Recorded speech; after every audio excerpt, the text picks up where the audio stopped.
following program is rated TVMA. This program contains topics and viewpoints from metaphysical professionals. Topics, conversations, insights, and experiences are meant for a mature adult audience and may not be suitable for younger viewers. All insights, experiences, and conversations contained in this show are meant as informational. Always consult either legal or medical professionals when needed. Viewer discretion is advised.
Good evening, everybody. Welcome to another edition of Terra Turas. Glad that everybody could join us. There are some changes, as you can see, that we kind of made as we went along. Two of our panel members have gone in a little bit of a different direction. They're going to be opening up their own show here on Facebook. It is called Sage Intentions, and that would be with Brenda Lynn and Jamie Gibson. Again, it is Sage Intentions here on Facebook. You'll be able to check their show out. I know that I've been chatting with Brenda about it, and I know within, I want to say, a week or two, they're going to be able to have their show up and running and more material. But in the meantime, head over, check their page out, give them a like, and stop and say hi. The second thing that we've got that is going on, and this one's kind of a big thing for us. We were able to have someone help out. We are going to be, and this is going to be our first show that is brought to you on podcast also. And that'll be a growing kind of thing over the next few weeks. The podcast system so far, you can check it out on terraturas.com, but so far we're on Spotify, SoundCloud, Stitcher, and Spreaker.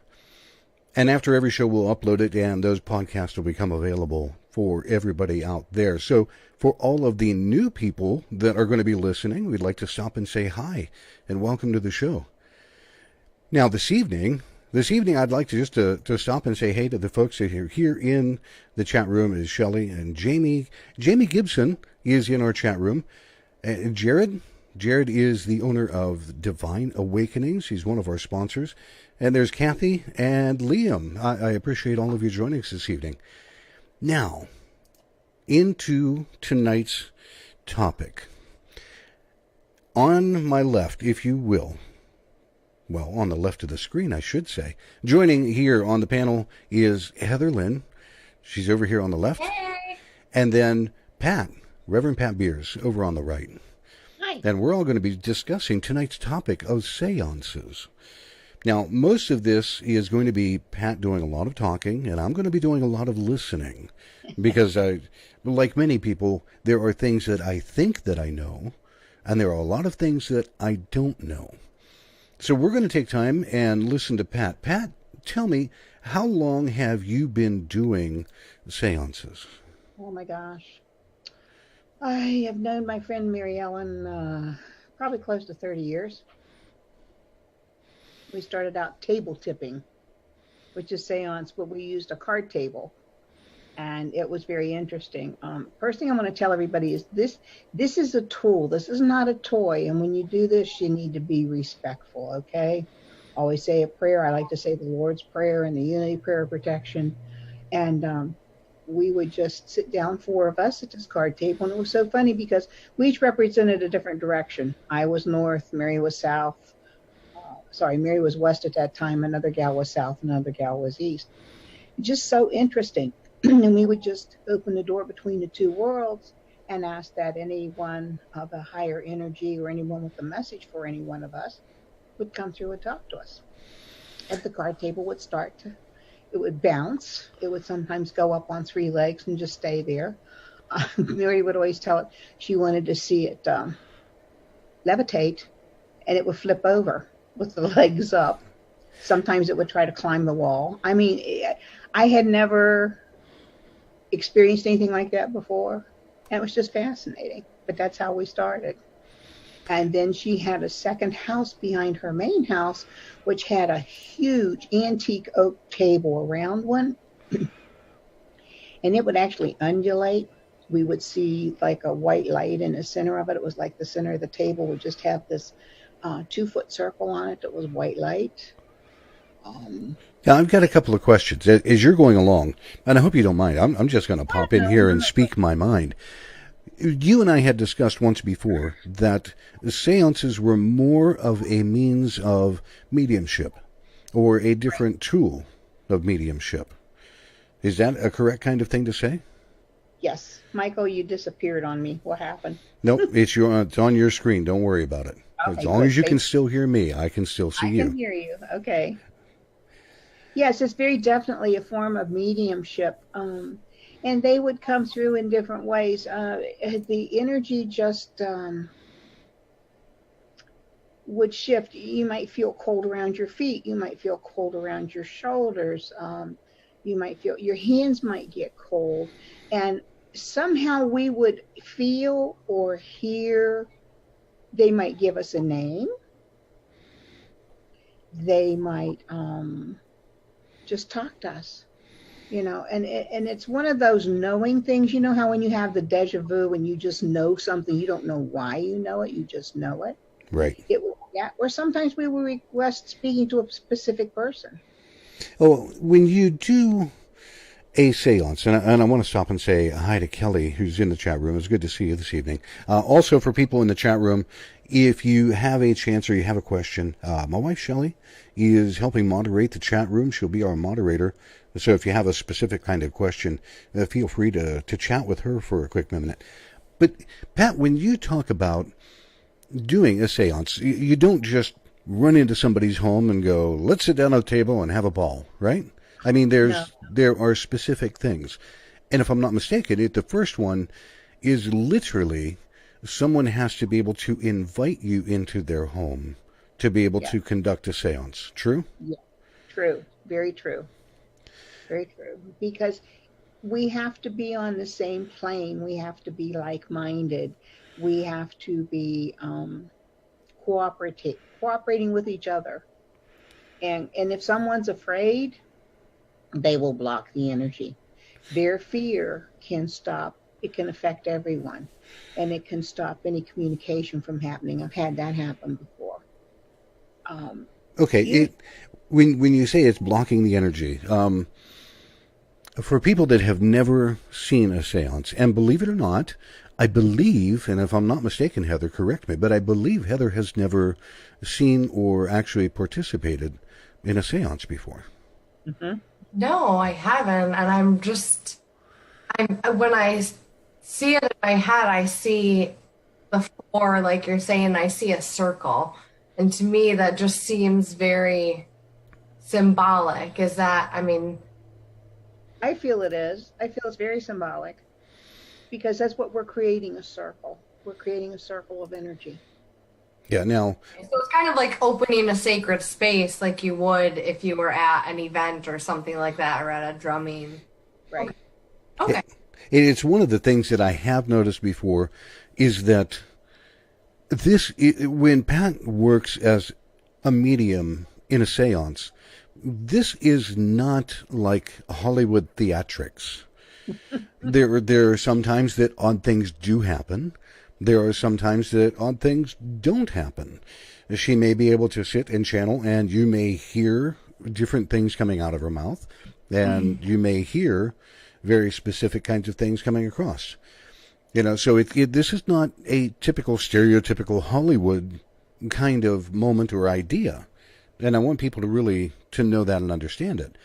So when you sit down, Pat, and you get people ready to be included in a seance, you mention people that have either a fear or an uncertainty or anything like that.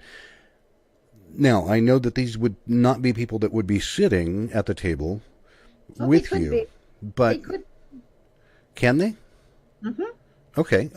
To me, I always thought that those people kind of got relegated to a chair off to a side in order. Yeah, doesn't matter. They're still participating.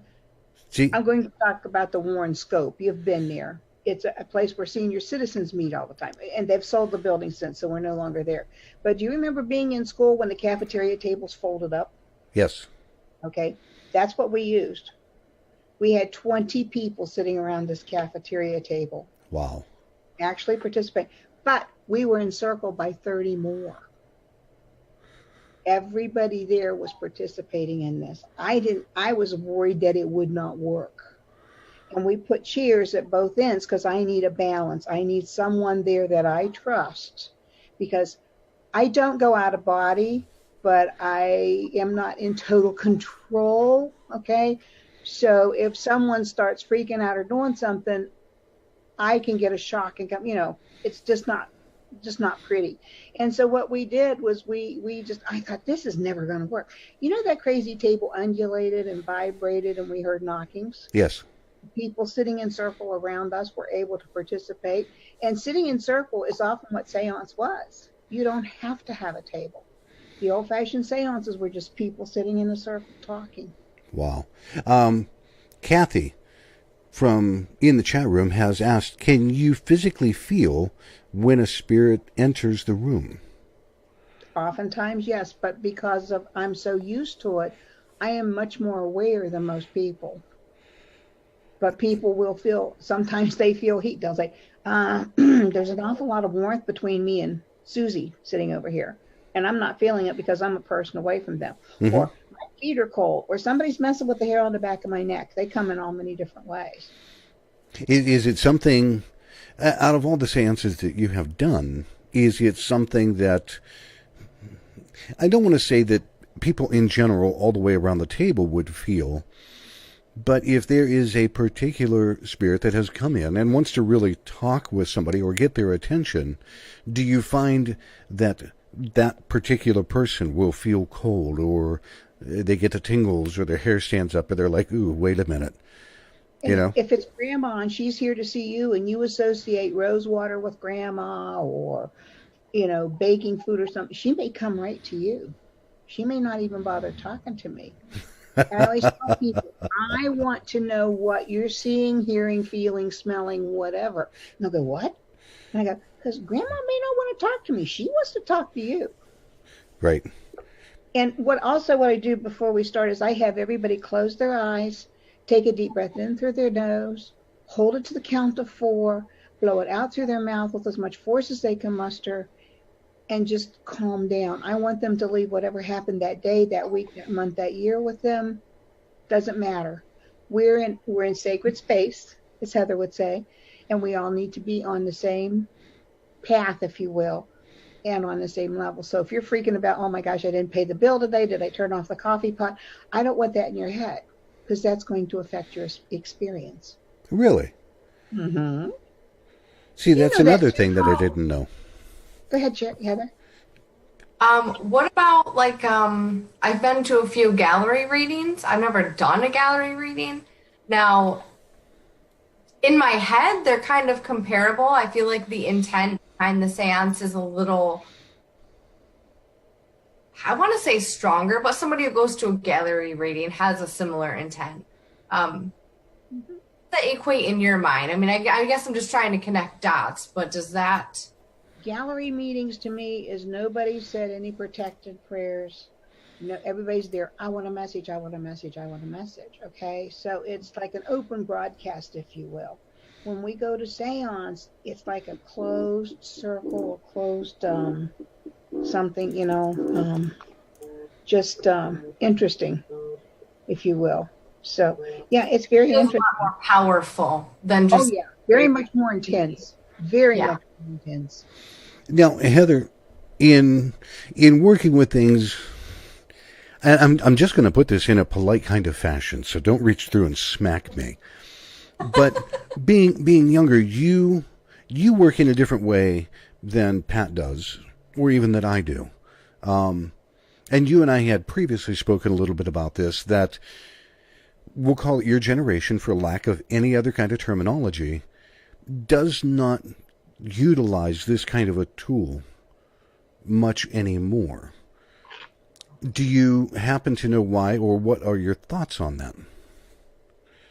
I mean, I feel like everybody would have their own perspective, because I was completely unawakened 3 years ago. I didn't even know if I believed in ghosts or spirits. I was always like, well, if it happens and I see it, I'll believe it. But until then, I'm like a take it or leave it kind of gal. And I guess it's never, and the way things flow to me, I didn't need to utilize anything like that. I knew one person at the time that I could call. Then I did, because my dead aunt was yelling at me, and I was like, is this even possible? Like, she's like right here. I can feel her. I'd be doing the dishes or some kind of very monotonous work, and it would just come to me. So it wasn't really in my line of vision, I guess. Even after I had become awakened, I had already learned to connect on my own. And I just feel like, planet Earth has raised her consciousness so much in the past. I mean, I'm not an expert, but I mean, in the last decade, or even a lot less, even the past year, she's raised her vibration. And as the Earth raises her vibration and more of us become awake and aware, all of our consciousness is also raising. So our vibration is higher. So it just feels like a different world when you were a different time, when you were doing seances on a regular basis, I'm assuming, just because now it's more instantaneous. You know what I mean? And I just don't think that most of us, it's our go-to thing. Although I love communing, and I love sacred circle, and I love when everyone's intent is pure and just comes from a place of love. That's so incredibly powerful to me. So you've definitely piqued my interest. And I did have some friends a while back that they were doing a seance, and I kind of giggled. I was like, really? You're doing a seance? Or they did. And they called in, I can't remember who, but it was like they called in this goddess, and her energy like wouldn't leave the lady. And it was the most, it was beautiful. It was powerful. I'm like, who is this with you? She's amazing. She's just like a big green glowing light, and it felt amazing. And she was like, I hope she never leaves. I mean, that intent feels so powerful that and it is. And when I close the circle, I mean, for me, a seance can last anywhere from 1 hour to 3 hours. So I invite them in, only the highest and best of the light, and anyone who has a positive message. Not that they can't come and say, things that they want them to be aware of. But when we're done, I close the door between the two worlds, asking them to return where they came from, harming no one upon their way. Now, that's something that I do want to talk about. because I don't want people that either watch the show, listen to the show, or otherwise just to run out and go, let's do a seance. No, no, no. There are certain steps, not only that should be taken, and I want to say more out of a traditional sense, but it helps set a tone of what is happening, as well as gives you a layer of protection that you might not otherwise have. Mm-hmm. Right? So we're going to talk about that. Yeah, there is a question from Kelly. Melody Loving joined, Pat. Melody Loving's in the chat. Go ahead, say that again. Hi, Mel. Good to see you, Melody. Kelly in the chat said, Pat, is there any type of ritual you prefer for the persons housing the seance, such as ensuing that they save the space or burn a particular candle or even any scent you wish not being used? And she said that it's a loaded question, but it's actually part of what I want to talk about. So, yeah. Wonderful question. Yeah. Before we start, we always sage. You sage head to foot. You lift each foot up. You hold your arms out to the side like wings, and we go around you with the sage. You turn around. We do the back also. We no drugs, no alcohol, nothing that's going to alter your thing. I just ask, that's all, the sage. Oh, and you can have a candle if you want. I have often had a candle in the middle of the table, but it needs to be in glass. You know, it needs to be one of the tall, skinny ones in glass or one of the short, fat ones. I also have a glass of water that I put, because I had been taught that you put a glass of water and the intent is that if anything negative comes or tries to come, the water will look sometimes like it's carbonated, because that's where the spirit has gone. Really? It's like a witch's ball almost. You know, the witch's ball has a little string in it, so they try to get in there. It's like having a jar you get flies in. You know, they go in from the bottom and they don't know enough to go back down to come out, so it gets trapped in there. It's fascinating, yeah. Because sometimes the water has no bubbles, sometimes one or two, and sometimes it looks like a glass of 7-Up. That is so cool. Did you ever notice in doing that, even if it did not look like it was carbonated, did you ever see it, like, as in knowing that nobody is shaking the table, did you ever see the waves ripple in the glass? No, because I always have that off to the side behind me or whatever. But when you use the candle flames, you can watch the candle flame go up and down or side to side. And being that it's in glass, there's no air, there are no fans on, no nothing that would cause it. I'm thinking about Melody, and we used to go to a for-purpose conference down in Virginia Beach, and Michael's been there with me too. Loved every minute of it. After Buzz passed, they asked me to do seance, and we were doing it on the patio outside the hotel there, the covered porch part. And I literally saw him sitting Indian style on the table, and it freaked me out because I always saw him, as a normal person, and he was having a blast with us. And it's just interesting. Now, that was after he passed? That was after he passed, yeah, probably about 3 years after he passed. And the other thing I want people to understand is this is very respectful. If you would not be respectful to Grandma if she were here, you're going to get the same thing when she comes. There's a respectful thing here. It's not a parlor game. It's a very sincere, very, what's the word I'm looking for, guys? Respectful is what comes to mind, but, somber, not necessarily somber, because sometimes they're just a hoot. If they were a hoot in life, they're going to be a hoot over there. Some of them come to apologize for maybe not being so nice, not having a nice attitude, whatever. But you never know. I think intent is the most powerful thing about it. Like you're saying, be respectful and have a pure intent, love, the highest light, because we don't want people just running out and being like, I'm going to do a seance. No. Right. Yeah. And understand what you're doing. You need to be, above all, respectful. Yeah, that's one of the biggest things. Check your intent. What is your intent behind doing such a thing? And if you were, who are the people you are with, and what are their intents behind? Just a quick stop to say hi. Bobby Doherty is in the chat. Jared made mention of something here in the chat room real quick. He said that the seances are two things. One, they're perceived or viewed more as old school, and two, that they actually have somewhat of a negative connotation to them. And part of that is because of the church or a theological upbringing, but part of it, as he mentioned, is because back in the day there was a lot of fraud.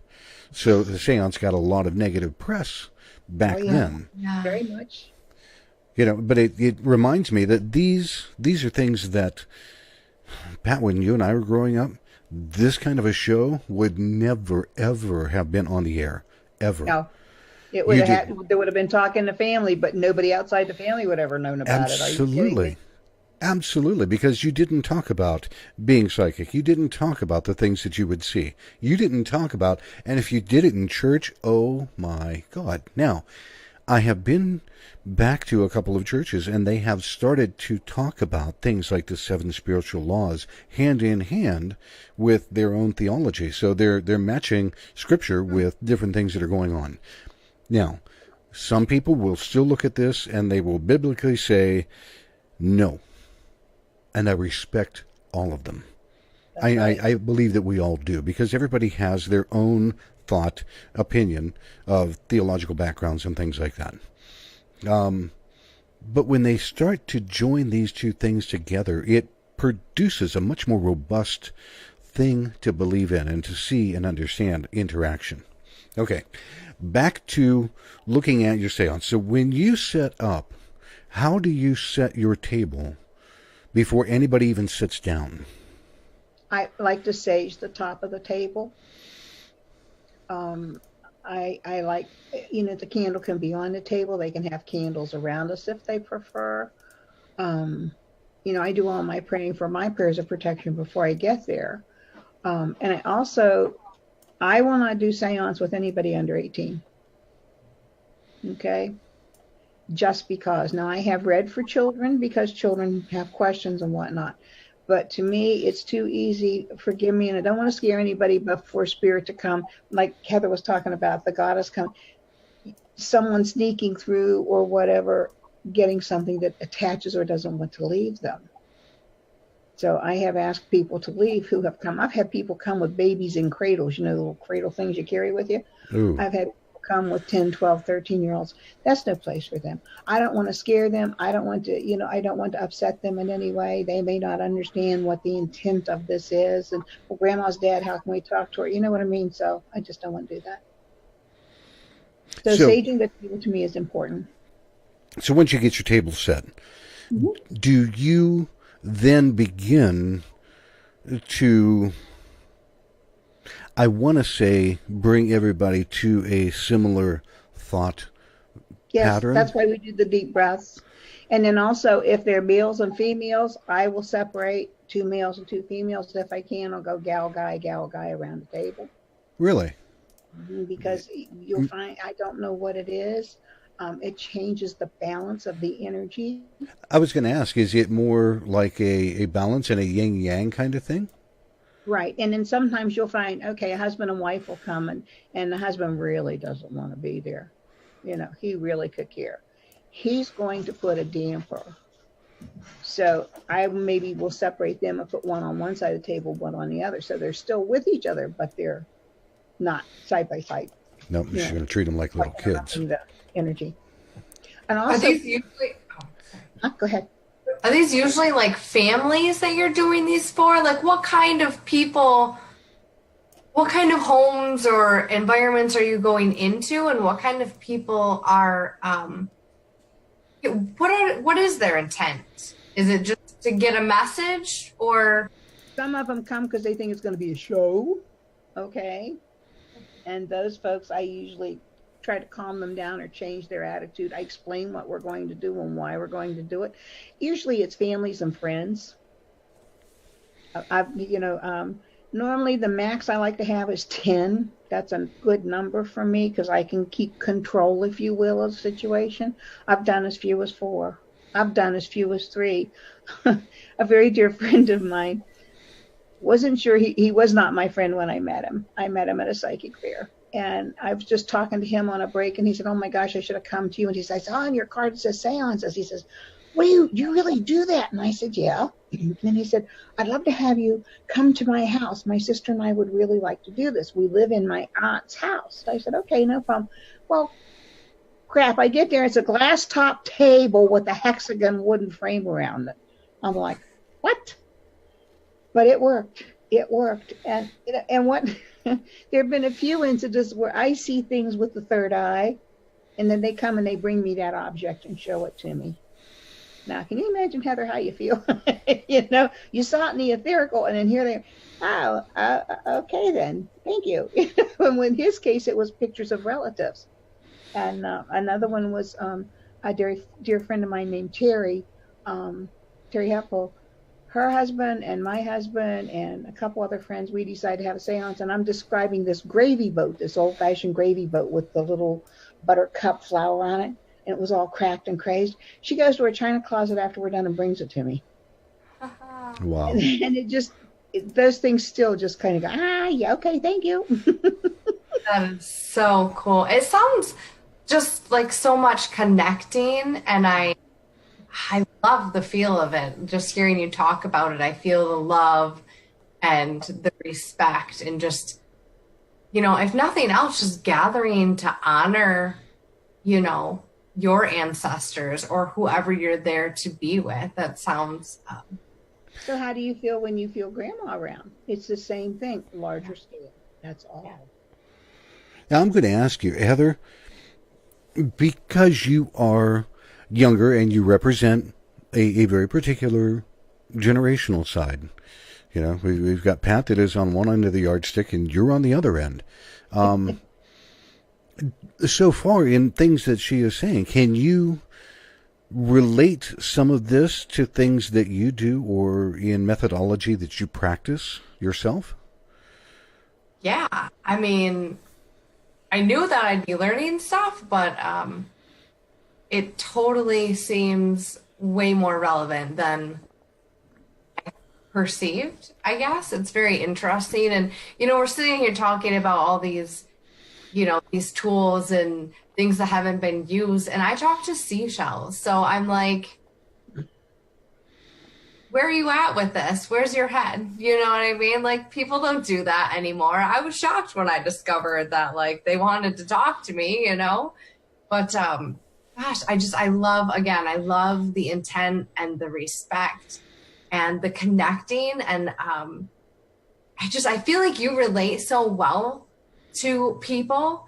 And I know that you do it with such love that it's a healing experience for the people that are there, and that feels wonderful. Every morning and every night, my prayer is, I thank God for my home, my health, my family, my friends, and my pets, being able to be an instrument of the work and being able to give people either the information they need to make the decisions they need to make, or to bring them peace in some way. And then in the last 5 years, my biggest role has been to bring people peace. And Heather, you talk to seashells. I do the psychometry, so anything that I touch, Right, is my seashell. So, yes. And what's funny, did you ever hear the saying that when a student is ready, the teacher appears? You're learning, but you're also remembering a lot of things that you didn't know you knew. Oh, so much. The last almost 3 years has just been like, I know I'm not new at any of this. You know, I mean, like you said, everything has a vibration. Everything you touch has something to say. And I just, discovering that for the first time, you know, as an adult has been, I felt like a little kid again since I've been awakened, because it's like, oh, there's magic here.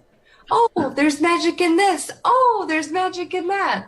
So to hear you talking about the seances and the connecting and, you know, making the circle, creating that sacred, safe space for people, it all is, I relate to all of that. And it's very relevant to what I do every day. So I love it. The only thing I would recommend is you always ask to speak only to the highest and best of the light. And you tell them, make my message clear, concise, complete. And if it makes no sense to you, confirmation. Is this for me or is this for someone else? Then you have to tell them you read an article, you had a dream, because you can't tell them it comes from you, because then they'll start, what's going to happen next? Or do you, so it's got to be their stuff. Now, we've gotten to a point now that, so people understand how you're setting a table, putting intention together, sitting people down at the table.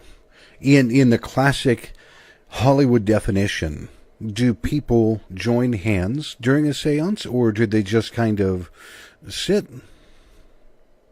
Thank you for asking that. When we start, I ask that you spread your hand on the table. So I'm thumb to finger, little finger to little finger. I want that connection when we start. I want our energy to be on the same level, if you will, the same receptor channel.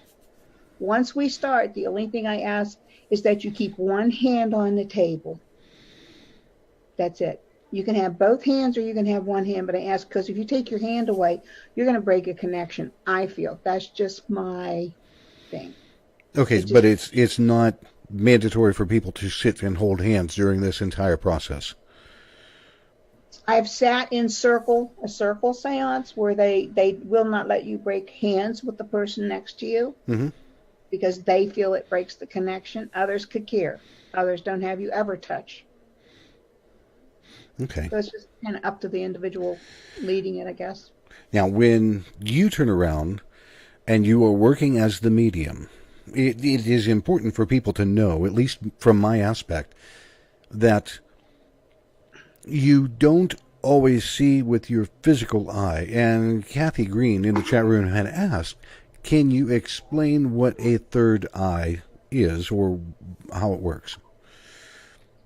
It's our inner sight, if you will. I have been told that in past times there was like a small, eye here that we saw with.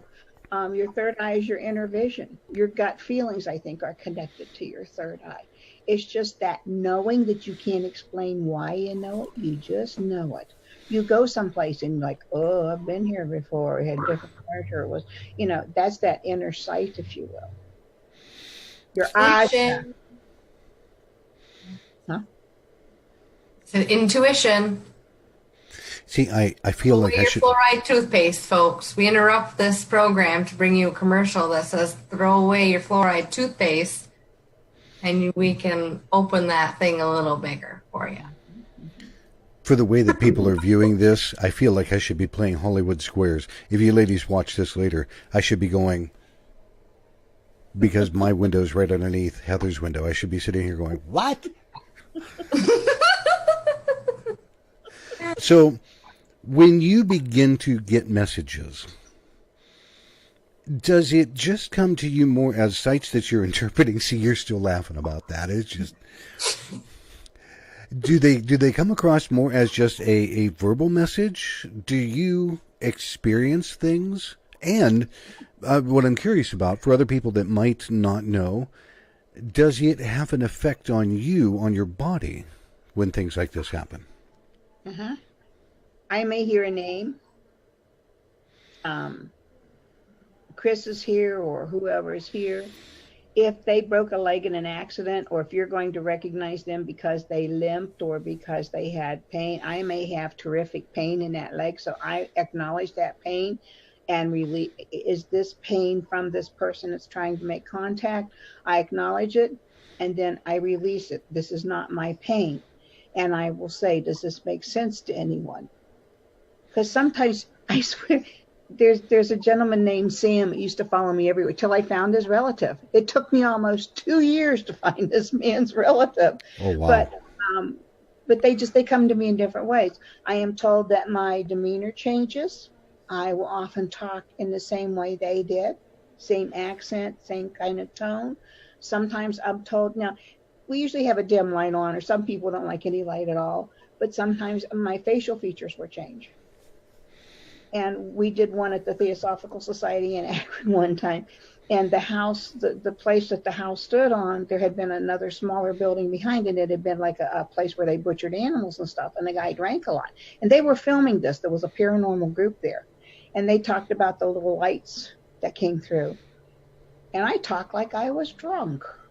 the whole time, and I'm not aware that I'm doing this. You know, and Wow. when they played the video back for me, I'm like, what? Now, I'm going to stop there for a minute because I have a couple of questions Okay. for people, again, and for the people that are either watching or checking us on a podcast later on. There is a difference between what Pat is explaining of kind of time sharing her consciousness versus anything that somebody might say as possession. Oh, Pat definitely. is not being possessed while this has happened. She is allowing a spiritual person, spiritual energy to kind of time share her consciousness and her capability to vocalize and speak and to say things. This is a mutual agreement between Pat and that particular spirit. At no time is she saying that she's going to wig out, grow horns, a tail, jump up, and puke green pea soup or something. Okay, this is a serious side of the séance. So, Pat, when you do that, how do you make sure that you are both protected, that you are going to remain yourself, and that residual anything doesn't stick with you? What do you do to prevent that? I explain to them again in my own way before I start. I am a conduit. I am going to allow you to use my voice box in order to communicate with your loved ones. And I will not step out of my body. I will step aside, but I will always stay in at least a third of my body, most likely a half. And that's why I do. And I ask St. Michael to be with me. And I tell them that when we close the door, that's it, they leave. And thank goodness, knock some wood here, I haven't had a problem with that. They've always been. And I believe that's because I asked the saints and the angels to be with me. See, and to me, that is one of the things that I know is so drastically important, because when you're done, you're going to be going back home and you're going to be separating from all of these people, and you don't want to carry any of that stuff with you. Correct. You know? Again, if they were in pain, if they got hurt, and that's how they're bringing themselves to me, so I can say to you, Michael, this person says, you know, that they can't move their arm, they maybe had a stroke or something. I don't want to carry that with me, because if I'm not careful, that could happen. Wow. From the chat room, Pat, just very quick. Lindsay Williams said, "Finally did it. I'm here. Love you, Pat." That's my hairdresser. She's responsible for my purple hair. Ah, No, wait. see? Yay! Thank No, you. that's Lindsay from Cambridge, down south of Cambridge, Woodsfield. My other Lindsay, I can't think of her last name right this minute, is my hairdresser. Well, now we know who is responsible for Pat's purple hair. And I will tell you, Lindsay, I have heard a lot of people talk about Pat's hair. Most of them are shocked at first, and then they say, that really looks good. It fits me. So, Heather, in all of this, just as we have gotten to this point so far, have you done any kind of work that is similar in nature, or have you experienced any kind of thing to where you're time sharing, or that you are, and Jared hit it right on the head. He said the proper name is called channeling. Have you done any kind of channeling in the work that you do? Yes, absolutely. I mean, absolutely. And I was going to ask Pat too. I like to, and I don't know if you do it in a seance, but I like to write a lot. I will ask, especially when if somebody keeps coming to me and I know that it's for someone else, but whatever they're saying is just not getting all of it, you know. So sometimes my life is just busy and I'm not getting it. So I will sit down, I will make the time and space for them, and I will just sit and write, and I will say, okay, what you want me to know, come through me, you know, use this as your outlet. And I do that too sometimes when I need a message from a loved one. There's a couple people that, you know, I've been very close with that I will be like, okay, I need this in your words. I need to hear it from you. And so I will write. But yeah, I mean, we are channels. A lot of what we do is channeling information, you know, opening ourselves up to be connected with spirit enough to hear, just like Pat, you know, your prayer. I love, that is one of my favorite things about hearing you talk, is you always have the best prayers and intentions to set forth. And it's always such a good reminder to me. And it's funny because now when I'm out and about and I'll be like, Pat would have said a prayer about this, and I will stop what I'm doing and kind of center myself a little bit and say a little prayer. And I'll be like, okay, I feel better. So, yeah, we do a lot of channeling. I do a lot of channeling.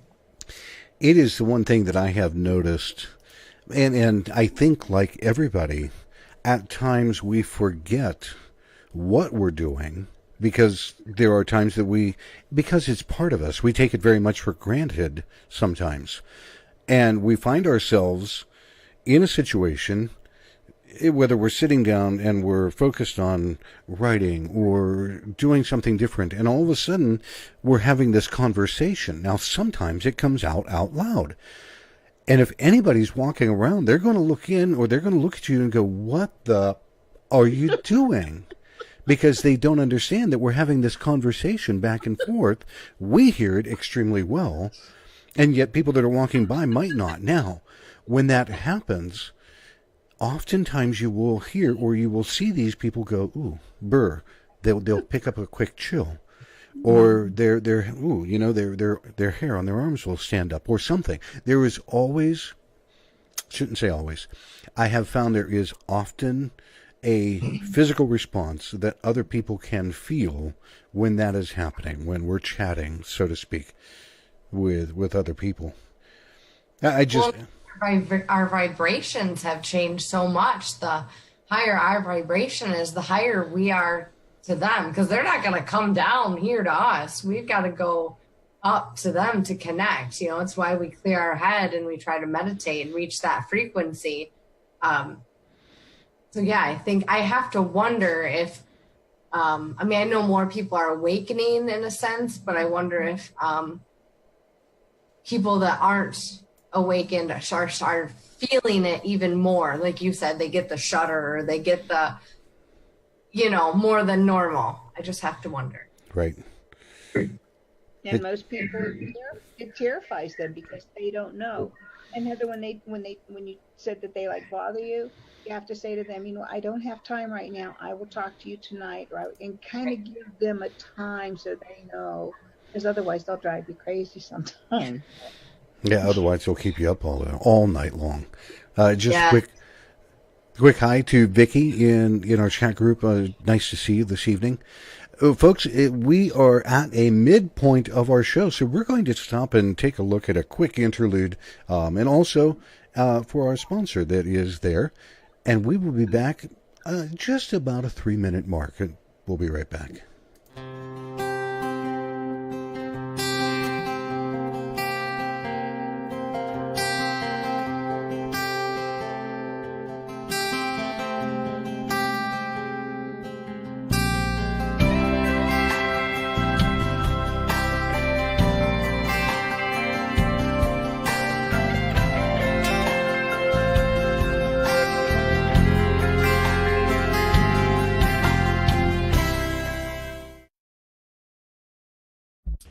Divine Awakening's New Age Emporium and Healing Art Shop. It's the largest locally owned and operated metaphysical retailer in the Sandusky, Ohio Tri-County area. Serving the Firelands region since April of 2014, they're pleased to offer a space that is welcoming, relaxing, and open to everyone. In the Emporium, you will find a variety of unique gifts, special events and services, as well as classes and workshops to soothe your mind, body, and spirit. If you're in the Sandusky, Ohio area, look for Divine Awakenings at 1006 Tiffin Avenue, Sandusky, Ohio. Their phone number is 419-502-9137, and you can find them on Facebook /Divine Awakenings LLC.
Coming back from our short break, we were talking, Pat was just telling me that, say that again if you would, Pat, when you began, Pat? I'm here. After my second near death, when I was 31, I had been a realtor to broker. And one of my clients said, "Oh, I'm doing these classes with this gentleman. His name was Reverend Jack Baum, and he's in Akron. I think you should come with me." And we'd start out with 15 or 20 people in the class, and then they would just slowly disappear because it wasn't their cup of tea or they would get scared. And we would actually do seance, and we would have one of those little, maybe a foot tall aluminum trumpet, and it would actually float. He was able to do that and make it float. And it was when it first happened, you're like, he's got a string on it or something. I mean, and there wasn't, but it was just that he had been a monk, lived in California for many years, and for health reasons had to step away from that. But it was fascinating. So, there are things that happen that we just can't always explain. Kathy from the chat room had turned around and she said, sometimes things like plants can react to you too. Ask Pat. So, Pat, what's with the plants? Poor Kathy tells me she used to be a normal person, so she met me. Mary and I and Kathy went to Camp Chesterfield in Anderson, Indiana, Chesterfield, Indiana.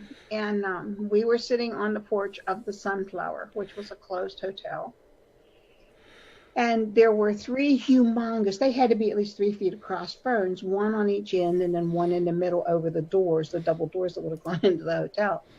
And Mary and I adored Spirit Box and all that kind of stuff. And Kathy had put it on her phone. And she realized she was talking to a little girl, banana curls, probably late 1800s, early 1900s. And she's talking and she's mentally talking to her. Now, this is all new to her. She knows nothing about this. And she realized the fern was turning. If it was a yes, the fern would turn one direction.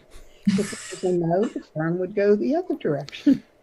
And I hear this, Pat! It's like going to... Gettysburg with Melody, and we're in one of the, the Farnsworth Inn, which is very haunted. And I think his name was Jason. We were in Jason's room, and they had an old-fashioned wedding gown on a wicker form, and Mel's sleeping next to the closet doors. And she wakes me up at 3 a.m. and goes, "Are you sleeping?" And I said, "Well, I was." She said, "Will you trade me sides of the bed? The wedding dress keeps waving at me."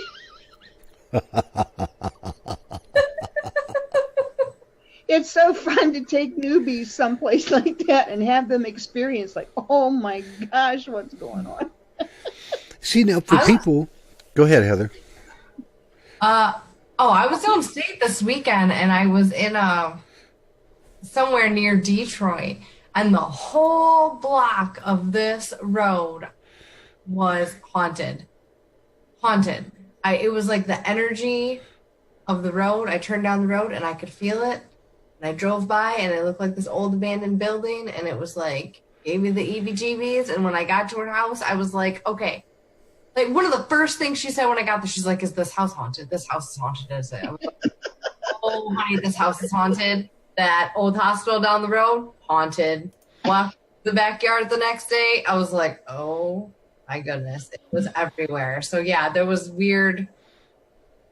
Only a couple weird things happened to me while I was there, but I was like, there was like water spots on the wall, just like.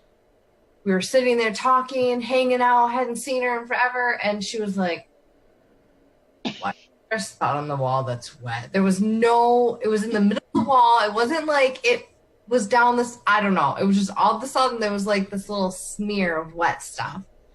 And then it would fade and then there'd be another little smear of I don't know what the message was, but it was. Wow. Okay. But you have to admit it's so fun to watch people experience these kind of things. And Melody said, I didn't realize he was talking to me. And she texts me and says, "Hi, Michael."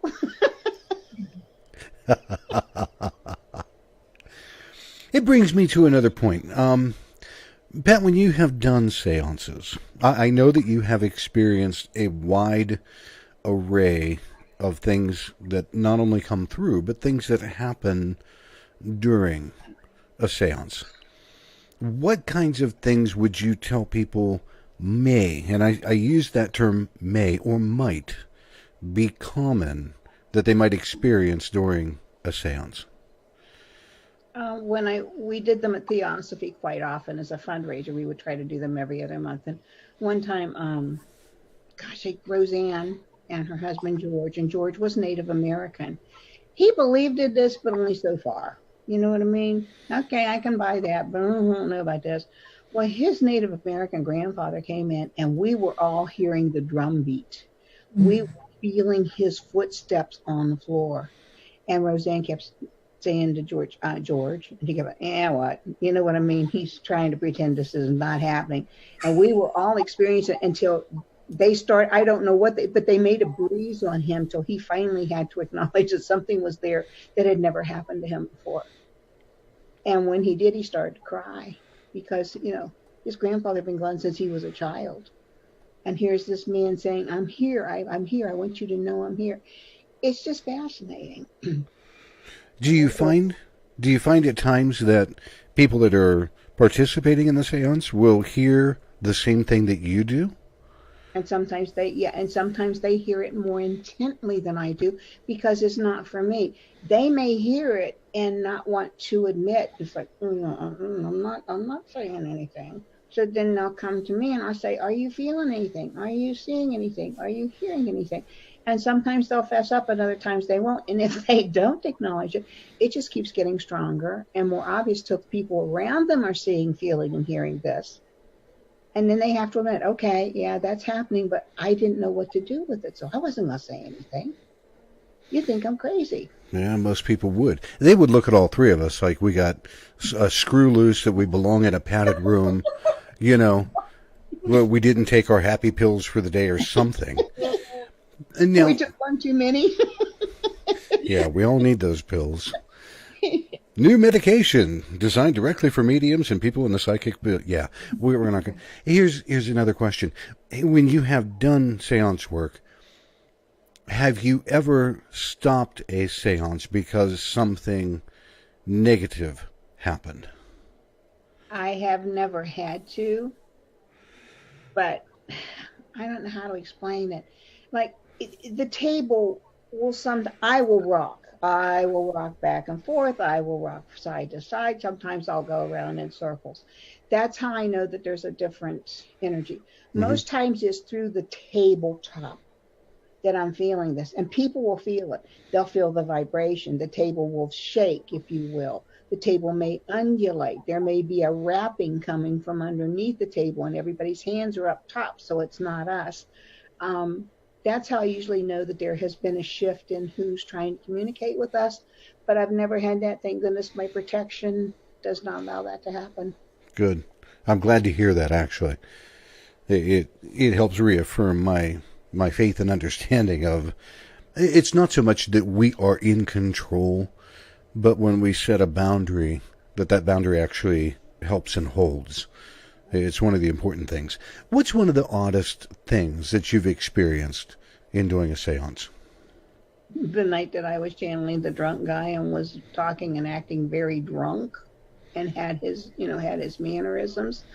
There've been so many. Sometimes I know how serious it is or how much more purposeful it is for the person trying to come through. If I start to cry, I will start to cry, and I can't stop it. The tears will just come rolling down my cheeks, and especially if whomever they're trying to talk to will not acknowledge them, no matter. So I just have to say, I have this person.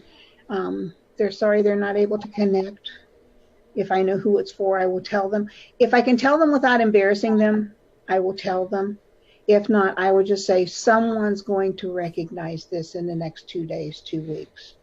And you can invite them to come to you in dream time and connect with you again. So you're saying that the person isn't open to receiving the message at that time, that you just put the intent that when they're in their own space and they feel ready, it will make itself evident. yeah. Well, how many times have you talked to people and they go, makes no sense, I don't understand? You know. That's how it is for our shamanic journeys a lot of times. You know, you get, some people will just get colors, or, you know, some people get like a movie screen playing in front of them, and then 2 people over, they'll be like, well, mine wasn't cool like that, I don't even know what this means, you know. And this weekend we had a girl who she had a very weird vision, and she was like, I don't understand, I had bow ties and berries and something, and she was like passing them out to all these animals, and we just all started laughing. And that was the message, you know, that she was to bring laughter into the healing. So I think they always know what we need when our intent is, you know, of the highest and the best. And sometimes some people are so logical, they can't get out of that we're trying to get them to open the blinders. Maybe not totally, but just enough to allow. I always tell people, my job is to open the door a crack, just a couple inches, to let you know there's something else out there. Now, whether or not you open it far enough to stick your head out and look is up to you, or whether you open it wide open, you know. So it's whatever they're ready for. And some people need little steps, and other ones need the whole shebang right now. Sometimes it does take a couple days for everything to kind of settle in, for you to be aware enough or be in the right space. Now, Heather, in the doing channeling in the way that you do things, have you run across similar things to where it may affect you as a person, it may affect your physical form or your physical capability, or is this something that you just kind of hold like right on a boundary of things? I've had a few times where it's been like, I mean, when they speak to me, it comes through, like even in my writing, it comes through how they would say it. I don't know that I think I've had some really intense experiences, but maybe not as much as her seances. I don't know. I'm trying to think, because, you know, when you connect and you're really in that realm. Thank you. That's what then it comes through me however it's supposed to. And sometimes that is, you know, through their dialect or movement, or like Pat was saying, you get a funny pain, or it, you know, and however they're going to recognize that person is how it comes through. But I don't know, like Pat said, I would never step out of my body for that. I do a lot of astral traveling while I sleep, but again, I know I'm protected. I know I'm safe. You know, there's intent and there's prayer and lots of angels. And that's a big thing that you bring up, is never relinquishing control of who you are. just in order to allow something to use your voice box. Go ahead, Pat. I think, and you too, I think most of us who take this work seriously and feel we're doing a service or trying to truly help, that brings an additional protection with it that we don't even know is there. I don't know how else to explain it. I felt it on other people that do this kind of work. So I think you're right. Now, Pat, let me ask you, and I'm just going to go around and ask the same out of all of us.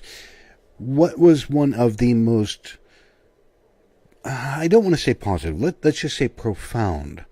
What is one of the most profound things during a seance that you've experienced? The thing that comes to me immediately is the seance I did at Warren with all those people, and they drew names to see who was going to sit at the table. My Uncle Freddie came to me. Now, I only remember my Uncle Freddie's an older man. I never saw him in a wheelchair. He went into the hospital, VA hospital. My aunt was in one hospital and he was in another. And I never saw him in that wheelchair. I only saw him as this 45, 50-year-old man. Great, had been in World War II, had brought back a grass skirt with him, and he would come to our home and play the concertina, and all the neighborhood kids loved him. Well, I'm at this seance, and they said this older man is in a wheelchair. He's very elderly. He's got a huge bouquet of flowers in his lap, and he's trying to give them to you. And I said, okay, thank you. And he was very upset that I didn't recognize him. And I was upset because I'm like, I should know who this is. I can't, he's coming to me. He's bringing me flowers. And then he stood up and took himself back to the age I recognized him. And I started crying like a baby, and I couldn't quit. And that was one of them. And then I'm adopted within the family, and I was 10 days old when I was adopted by a cousin, and I grew up calling my parents aunt and uncle. And my biological mom came to me at an age I never saw her at. Again, I only remember her as this older woman. She was in her 42 when she gave birth to me, I think, and I didn't recognize her. And those are the ones that because we go back to the age we're happiest, our life was the best, is my take on when we cross over. And those are the two that made the biggest impact on me because I didn't recognize them, but I didn't know them at the age they came to me. You would know them, but you didn't recognize them because you'd never seen them in pictures or previous to. And that's another thing that I know. When spiritual beings come across, they don't always present themselves as people typically remember them. It is some people have called it a residual self-image. It is what we think of that we look like. And most often that comes across or translates as in when we were in our 30s, late 20s, early 30s. That's how we all picture ourselves. If we say, well, I'm 50 now, and I still like to think that I'm somewhere in my late 30s, early 40s, and I know damn well I'm not, but my brain will focus on that. And so when spiritual beings come across, like Pat said, you may not immediately recognize them until you hear the tone of their voice or their nuances of how they spoke, or they call you a very specific name. They will always try to pass along something that beyond a shadow of a doubt, is them. Mm-hmm. That's a big important one. Heather, in all of your channeling, what have you found to be one of the most profound things? Well, I have to go back to soon after I was awakened, and the same person who taught me to communicate with my aunt who had passed, we were at a bonfire, just me and her and one other woman, and we were, it was really the first time I had been in any kind of group meditation at all, and I grounded myself, and it was at a time I was still very... you're brought up in this religion, and then you're like, but I can do this, and how does it all relate? How does it connect? And it doesn't feel evil. It doesn't feel bad. Like once I connected, and again, my intent was of the highest and best, I was like, this isn't evil. This isn't the devil that I'm working with. And I still had a lot of questions, and I was a little angry. I was working through it, and it was a very quick meditation, and I connected, and she took us to the water, a little guided meditation, and I came back with this little glass butterfly, and it was wrapped in leather. And I opened it, and she was like, well, who gave it to you?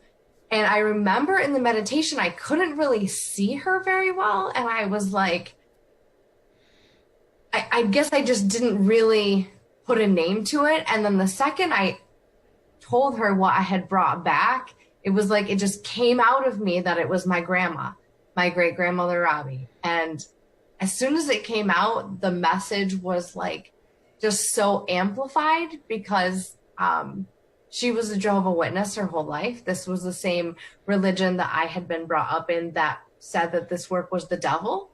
And for me, there could have been no one else to give me this confirmation that what I'm doing is good, that I'm on the right path, and it was just like, it was so profound to me, and it was the nudge I needed, and just confirmation, you know what I mean? Like, hey, you're good.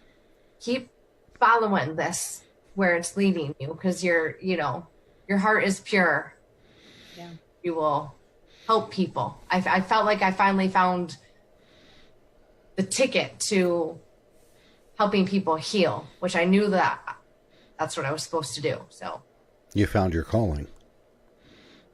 yeah, that was the confirmation that I had needed. So that was very powerful for me. Yeah, I can understand why. In mine, and again, as we go through things in our life, as readers, we often do things that we're just not paying attention because we are accustomed to doing them. It's part of our life. People ask, well, what's it like to be a reader? Well, I don't know, because I have always been this way. So we just assume and we do things.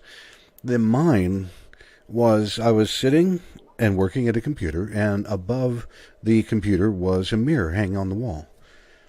And all of a sudden it's, I don't know, 11:30 at night, sitting and working on this, and I look up in this mirror because I was thinking, and all of a sudden here's my uncle. Now, for family members that might be watching, please understand, this is just, I'm sharing this because it is a very special moment for me. My uncle, and I knew then and there that he had passed. And I was really sad about that. And I started to cry, and he goes, Mike, don't worry. He goes, everything's going to be okay. So we were conversing, and I thank God I knew better than to turn around and try and look at him. I spoke with him in the mirror.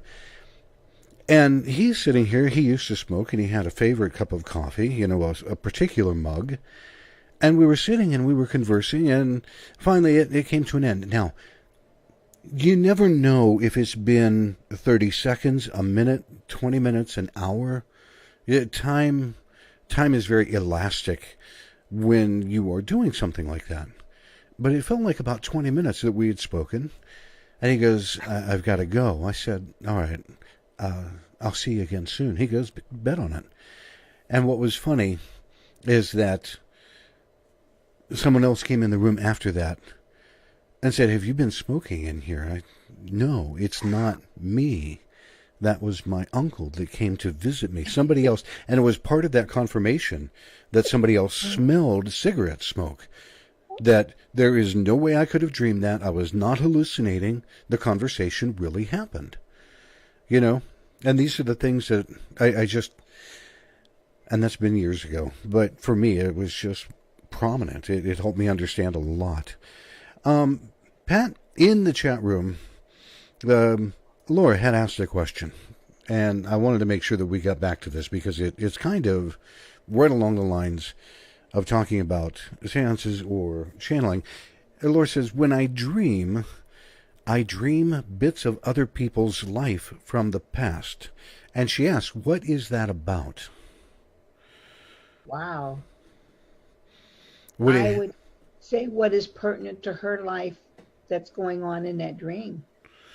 It's like they're trying to get her to see something that maybe is not real obvious to her. So there's some kind of a parallel, some kind of a lesson, or they're preparing her for something that's coming up. That would be my take. What do you think, Heather? That's what I think. I think they're relating it and kind of giving her almost like a jump start. Mhm.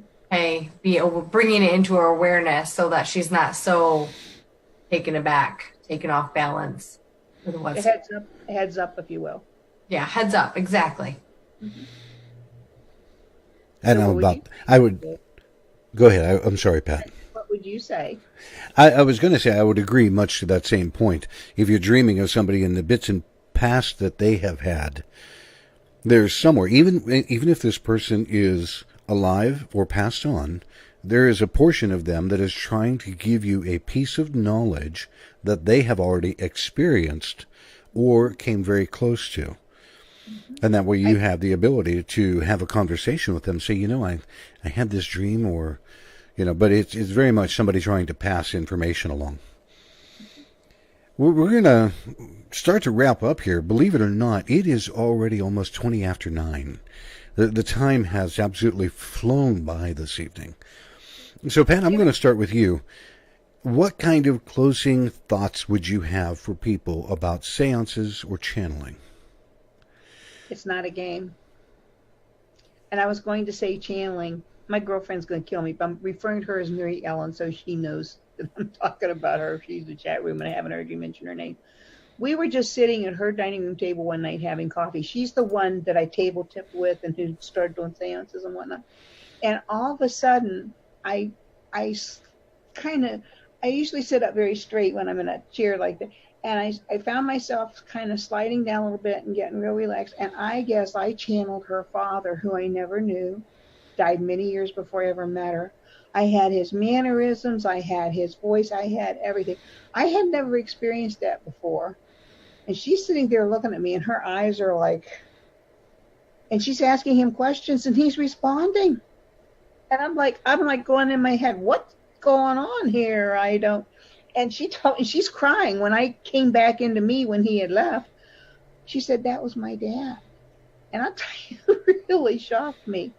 I would just say, when you ask to speak to loved ones, be respected, be very respectful of them and of yourself, and just ask always to speak only to the highest and best, ban all negativity, and thank them for their clear, concise, complete message for you.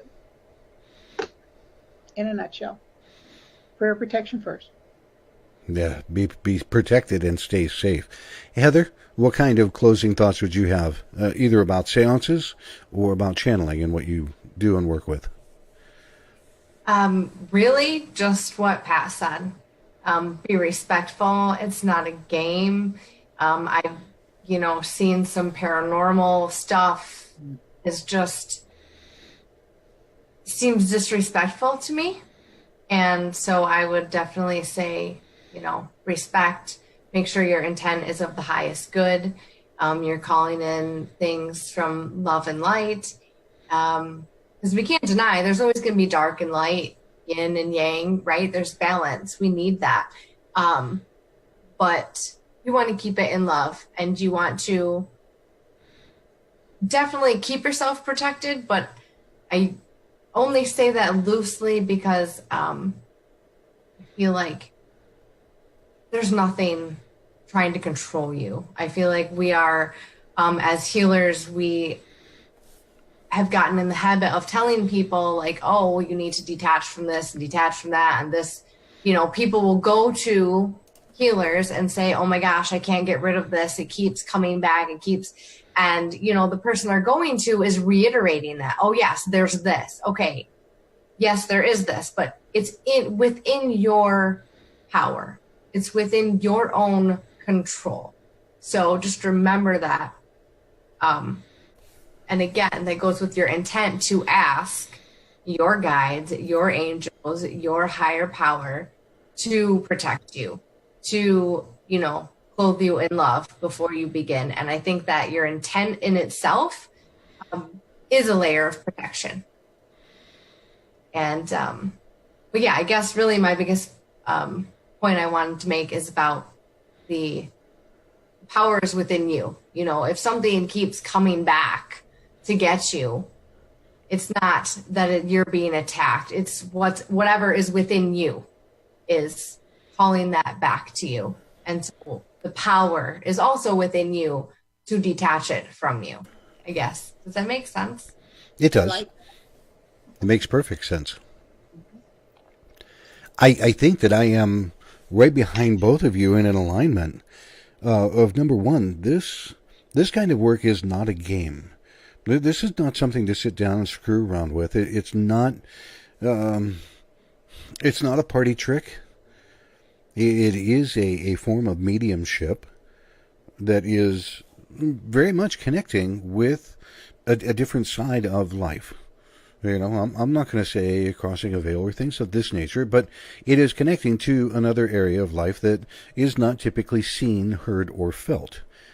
The same thing, being protected. If you are going to try to have any kind of a seance, please, by all means, get in touch with somebody that has experience in what they are doing. Don't do this for grins and giggles, by any means. You know, if you're not paying attention, you will open up the door and you will have something nasty come through, and it will either scare the hell out of you, attach itself to you. It could do many things. Again, not a game for people to sit and go, oh, let's do this. I saw this on a Hollywood movie. This will be cool. No, not cool. But when you do, it is the same thing. And Pat said it very early on. If you are trying to have a conversation with your grandmother, with someone that you loved, treat them with the same respect that you did when they were standing in front of you. Don't sit there and try to goad them into talking to you. Don't try to sit there and say, if you don't talk with me, I'm going to do this and this and this. Because all they're going to do is look at you and go, really? Okay, I'm out of here.